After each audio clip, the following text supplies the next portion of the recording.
Hey guys, welcome back to my channel. I am so excited for today's video because I promised it to you and it's long overdue. We're gonna talk about how I travel hacked my way around Europe with my friend Emily while I was deployed. We're gonna dive into some of the websites that we used, some of the features that we made available to ourselves to maximize our time, and we're going to discuss the ways you can also utilize these tips and tricks. Now you guys, before we jump into it, if you're new here, make sure to hit the subscribe button down below, hit the bell for notifications of new videos, and if you like this video, make sure we hit a big thumbs up. But if you want to see how I maximized my time and my money while I was over in Europe and got to see so many different places, just keep watching.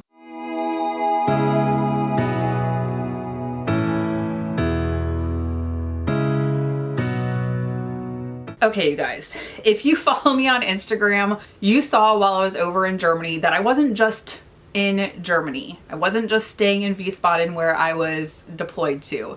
I was going to Vienna or Poland, Paris, London. My friend Emily and I maximized our time because we worked 6 days a week. We had one day off and we would fly out on a Friday, spend all day Saturday and fly back out Saturday to make it to work on Sunday. And on top of it, I'm deployed and I still want to save money, but I wanted to see so many places that I wouldn't necessarily have had the opportunity to do from the States. Because if you've traveled from the United States to Europe, you know that it can be really expensive. Now, I'm going to share my screen with you and show you guys exactly the sites that we used and how we utilized these different applications to plan out our entire time. Because for us, I was there for 9 months, Emily was there for 6 months, and thankfully we wanted to see a bunch of different places. There's some places I didn't go with her because I'd already been or it wasn't on my bucket list, and then there's places that I went that she didn't go, and it was just,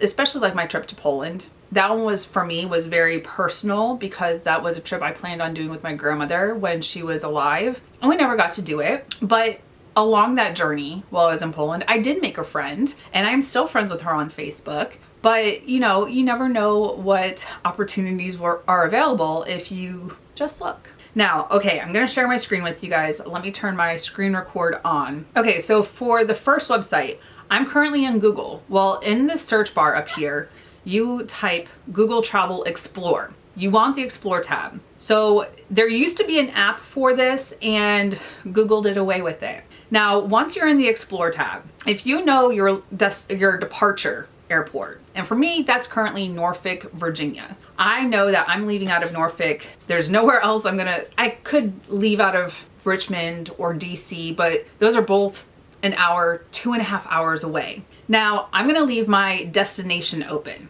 And then the tab below it, it says 1 week trip in the next 6 months. So you can click on that. You can say, I wanna go for a weekend, I wanna go for a week, I wanna go for 2 weeks. And then you go, okay, well, because it's going to look out for the next 6 months, if you know you can only go October to December or October to January, you just pick those months. But if you're open for the next 6 months, leave that open, you hit done. Now, wherever you have the map panned, and right now you can move this around, you just grab it with your click or your mouse. And right now it's showing me from Norfolk in November. So November 9th through the 18th, because remember, I have it set for a week. For the 9th through the 18th, I could go to Orlando for $74 or Miami for $108, San Diego for $198, Walt Disney World Resort, so Orlando, also $74. Now, okay, sure, we could stay in the States. I'm going to click on the one for Orlando just so you can see.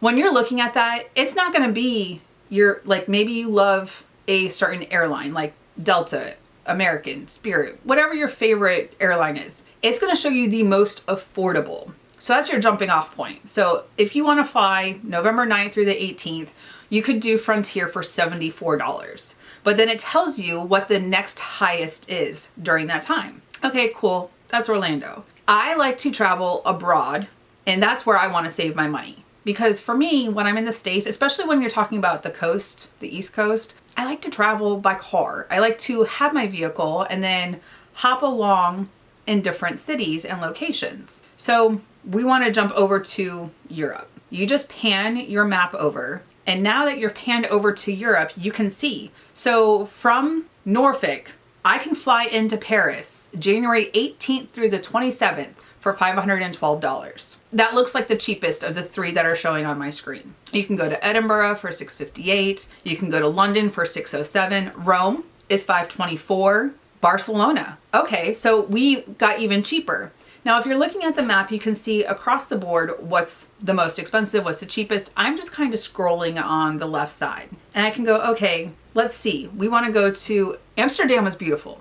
I absolutely loved it. Barcelona, the best time to go is November 10th through the 19th. Now, here's the other thing with Europe. Right now, it's about 60, 70 degrees in Norfolk, but Emily and I have been looking at Paris because we leave next week, and it's between 50 and 60 degrees. Depending on where you are going in the world, different temperatures. So let's look at Barcelona. We're gonna look at those flights. So on Delta, which is not a horrible airline, I tend to go on American, but I have lots of points with American. Whereas Luke, my fiance, he has points with Delta, so he prefers Delta. That's an argument for later. But I can see the differences. Okay, so because he has points with Delta, he could pay $434, or he could see how much it would cost with his points. So you gotta weigh that as well. For me, I'm looking at American and I'm like, okay, $484, well, how many points would that cost me? So let me hop into my American app.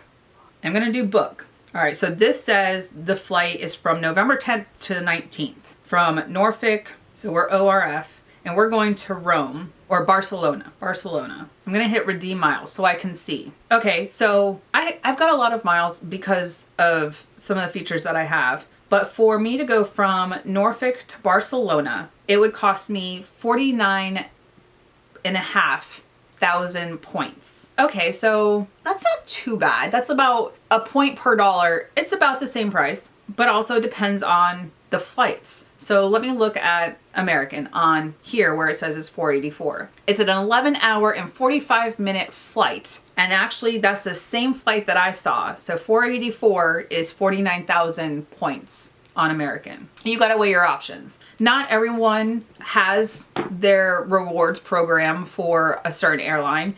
If you don't care what airline you're on, you can utilize any of the flight options that you have. And that was one of the things that Emily and I were okay with, is we were open to different options because American at that time wasn't flying around Europe. They're now expanding their flight locations, like going to Asia and going to Spain. But at that time, they hadn't opened that back up. So it depends on your flexibility. But this gives you a jumping off point, especially if you're trying to leave from the United States, whatever your hub is, into Europe. For me, especially back in 2016 when I was meeting up with my sister in Paris, I did the same thing. And I was able to get a round trip ticket into Paris for, I want to say it was like $420 at that time. But then once I got into Paris, then I would get my other flights and they were 60 or 70 euro. Okay, so we've looked at this and we go, okay, we're flying into Barcelona. Well, from Barcelona, I want to see where else I can go. Because if I'm there for a week and I can maximize my time in Europe, I can literally bounce around. So we're going to say our starting off Barcelona, Spain, and we know that we're going in November. And you can see, and this gives you a gauge. It's not specific dates, right? Because we know that our chunk right now is November 10th through the 19th in Barcelona. Well, from Barcelona, I can hop over to Paris around the same time frame for $43. I can go to Marrakesh for $50. I can hop over to Lisbon for $43, Sevilla for $44. So you have options, you have things that you can do. And that's how I would price plan or just book out my flights. And that was the one thing that Emily and I did, was we would book our flights, but then we were also do different options for our hotels. So we weren't maxing out all of our money and it was just kind of distributed over time. So our flights were always the thing that was permanent. And we were okay from where we were at. Okay, if I have to cancel my trip, I'm only out $60, vice $60 for the flight, $300 for a hotel. Maybe we have a rental car, because in Santorini we did have a rental car. And this trip we have in Paris, we have a rental car. We didn't want to be out so much money that we were at a loss. $60, yeah, to some people that is a lot of money. But I was okay being out $40 to $60 depending on the flight vice $500 because everything was already booked and non-refundable. So that's how we did our flights. And we maximized our trips. If you haven't found me on Instagram, there is definitely, it's in the top corner. You can go and check that out. And we did so many different trips with just Emily and I. We had a couple friends that went with us. So you can absolutely make the most of your trip. If you are traveling overseas from the United States to a foreign country, even north or south to Canada or Mexico, you need a passport. Make sure you have that, because right now it is a very long wait unless you pay for the expedited, and that's usually a more expensive surcharge. Okay, so we talked about flights. That's the most important. How much can you save flying to another country or even flying to another state? And that's when you have the flexibility. Now, when it came to booking our hotel stays, and for the most part, we only had to worry about hotels because we only got a rental car in one location, and that was when we went to Greece, which was off season, which was amazing. And we stayed a little bit closer to the water, vice up in the hills and mountain area of Santorini.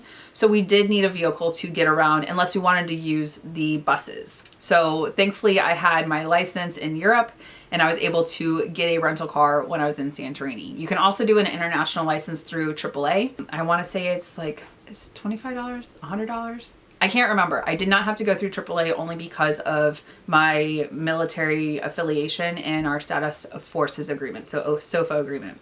All right, so we loved using Agoda.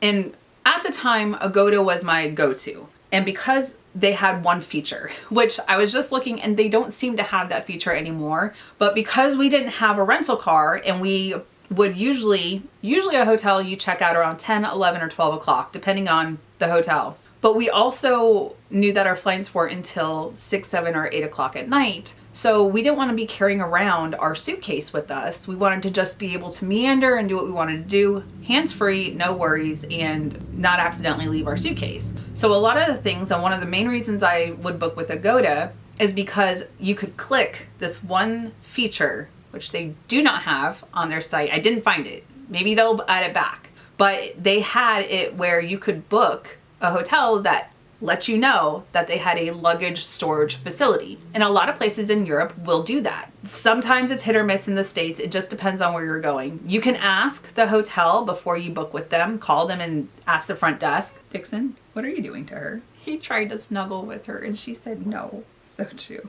You're on his pillow. Come here, Dixon. Poor baby. She's being mean. Why are you wet? What did you get into? I think he put his paws in her water bowl. They are not nice to each other, you guys. Dixon, what did you do? Did you put your paws in her water bowl? You're not supposed to do that. No, sir. You're so angry, Sochu. Okay, we're so rudely interrupted. Okay, so one of the things that we would do, okay, so I put Paris and I chose dates 25th to 29 October. That's getting really close. We wouldn't usually book so close to our destinations unless that was like the most affordable trip that we decided to go on. But okay, so say we're gonna go to Paris and you can look to see, you can put it in American dollars or you can put it in euro. And I would always see, because depending on what the conversion rate was whether or not it was more beneficial to book in euro or book in dollar. They're very close, so it just depended at the time. Now, one of the things that we would always do, especially because with us being deployed, mission was priority. If I had to cancel a trip, I needed to make sure that I could cancel my hotel reservation at least the day before if I had to. So at the top, it's got your filters. So one of the things that I'm always looking for is I want to make sure that the guest rating is higher. So I always put 8+, and it would definitely limit what I saw. But that was the thing, is I wanted to know that the guests that stayed there had a great time. If they didn't like it and they gave it a negative review, granted, I would look to see what the reviews said. Now, book now, pay later is always a good one because it freed up cash for me and I got to keep my money in my savings so that I accrued my interest in my bank account. That's just me. But we also did the free cancellation. That was one of the key things that we needed to do because of our mission and our deployment schedule.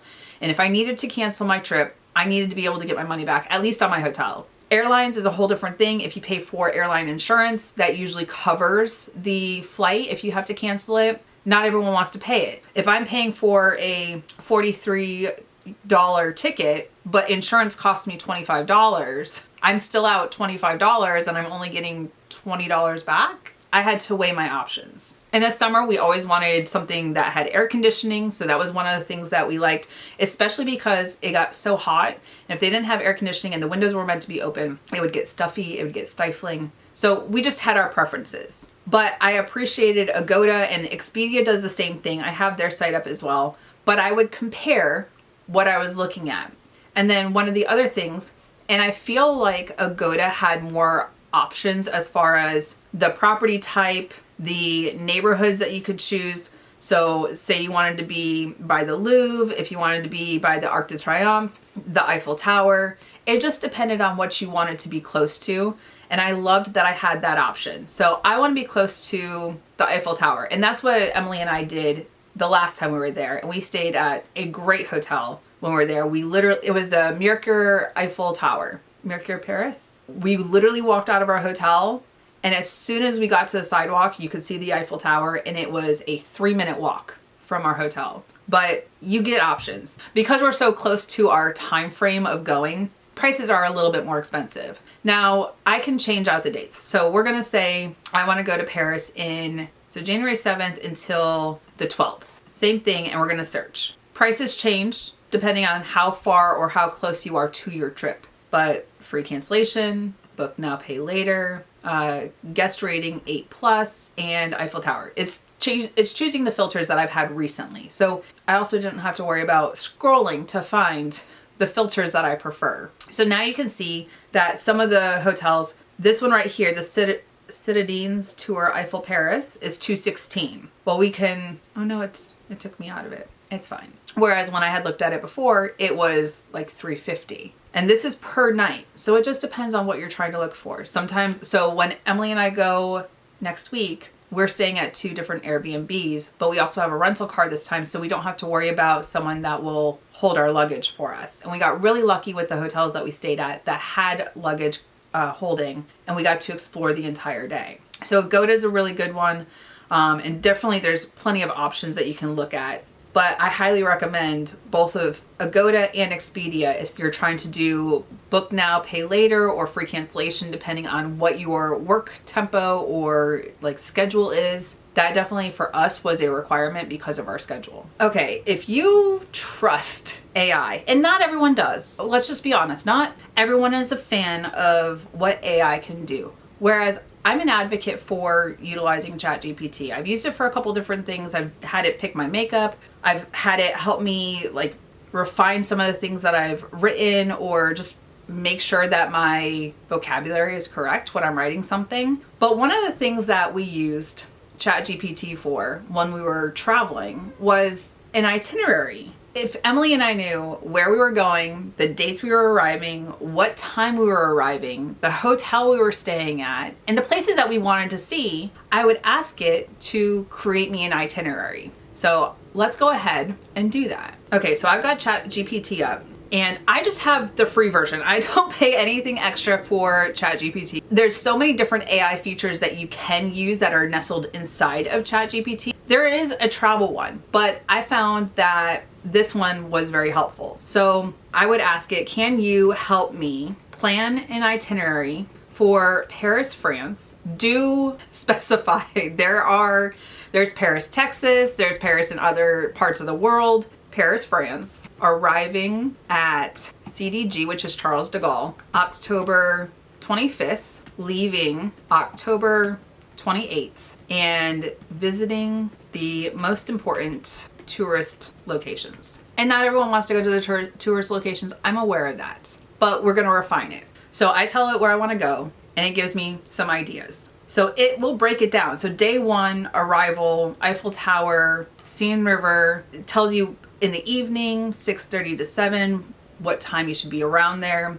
Day 2, try and go to the Louvre, Notre Dame, the Marais. So there's so many different things you can do. Versailles and Montmartre. And then Tuesday is your departure. So there's so many different things, and it has a summary of your must-sees. Now, maybe there's some places and you're like, oh, I don't want to go to all the tourist traps. Maybe you want to go to the local spots. Can you give me suggestions of places the locals prefer? Now, the locals may not want you to know all their secret spots, but you can take these in, do with them as you will. And it's changed a couple, so hidden corners of Paris, and it will break it down for you. Tuesday, your departure, chill morning and departure, brunch at Holy Belly. Skip crowded cafes near attractions, go 1 or 2 streets away, and you'll immediately find where locals actually go. Can you give me food recommendations for dinner? And then it'll give me different food recommendations, different places to go. And it's still going. It's still giving me different locations depending on where you're going based off of the itinerary that you choose. Now, that's easy. But did you know that you can create a walking tour? Can you create a walking tour from the Mercure Hotel by the Eiffel Tower? I am not capitalizing anything. And include lunch and snack locations. So this one I liked because we did it in Vienna, we did it in Prague, I can't remember. But it literally told us like, this is the time that you should go, gave you a self-guided tour. And so we could decide, okay, well, we're gonna walk to these locations, but we wanna go inside and tour this location. So depending on what we were doing, and then make a reservation at this location for lunch or stop here for breakfast. And that's how, so we ended up going to a very popular cafe in the morning when we were in Paris because I randomly looked to see and I was like, oh, it doesn't have a really busy atmosphere right now. Let's go and check it out. I want to say it was Claret, which is TikTok viral for their hot cocoa and their fresh Chantilly cream. And it was a mound. It literally was just that high out of the container that it was brought out, and it was the best hot cocoa I had ever had. But this will give you an idea of the different things that you could go and check out. You could do a walking tour, not have to worry about getting an Uber or all the expensive things. And this is how you maximize your time and take in the sights. But this has a very long list of things that you can do in Paris. Now, you guys, I don't know why I've been putting this off to film. I always felt really busy and I hadn't really sat down to map out what I wanted to talk about with you guys. There's a lot of things that you could definitely look into, and we've still been utilizing ChatGPT to kind of plan our trip for Paris this time. But one of the things that we really enjoyed when we went to Santorini is we went during the off season. So if you don't want a lot of the crowds and you want to be able to see unobstructed views of the beautiful locations you go to,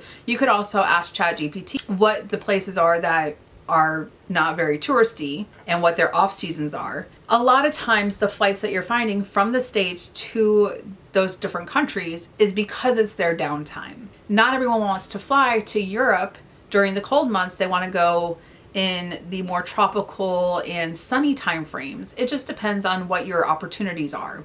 For me, I was a little bit more flexible, so we just kind of each weekend, and we would do 1 or 2 weekends back to back and then take a break. That way we weren't just inundated and tired from traveling all the time, because jet lag is a thing, even if it's an hour flight. Going to the airport, going through security, having your bags checked, getting frisked sometimes, it can be very tiring.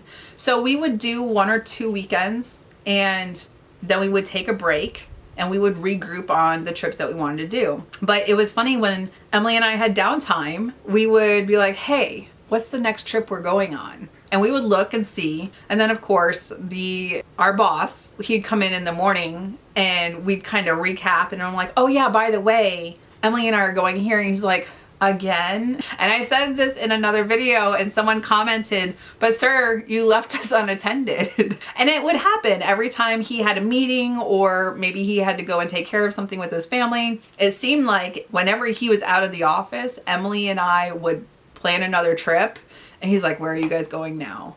But we had a very supportive office. It was great that we were able to take that opportunity to go and explore and see different things. If you have a little bit more flexibility, or maybe you don't have a lot of flexibility and you have to plan out and planning out 5 or 6 months in advance is easy for you, utilize these opportunities and options that I've given to you. If you guys have more questions or things that you want me to elaborate on, definitely put those in the comments so we can have that discussion. I kind of talked about it in a previous video before I've done my travel hack video for you guys. I love traveling and I love helping my friends travel and plan their trips. And one of the things that I did recently was I signed up to be a Fora Travel advisor. And I've been helping Luke while he's been deployed when they pulled into certain ports. I've helped him and his buddies get hotel rooms and not spend a ton of money for just a few nights while they're in town, or if they needed free cancellation. Definitely help them out with that because they may not know where they're looking for or what they're interested in doing. But for me,